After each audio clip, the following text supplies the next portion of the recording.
સ્કૂલના પહેલા દિવસે છોકરીઓ.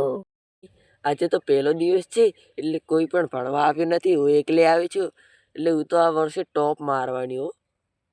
સ્કૂલના પહેલા દિવસે બંકાઓ. મારો બેટો આજ ભણવા આવે નહીં, ભૂલ કરી ચમ ખબર છે? કોઈ ભાઈબંધો નહીં આવ્યા ને ભાઈબંધો વગર તો આપણે ચાલે જ નહીં. અને ઘણા ખવરીઓ વાત કરતા હતા કે શાળામાં આવ્યા હવે બધો કોઈ ઓકારો નથી કરતું. ભાઈઓ વગર તો બધું નકામું છે.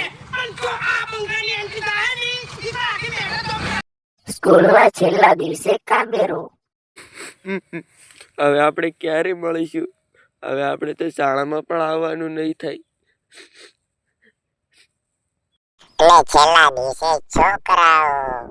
હેલો, શાળા ભણ્યા એટલે ઘડી ધીરે ડિગ્રી કરી કે નહીં એને કહે આજ વિદાય છે બારે આવતા ખબર પડી જાય.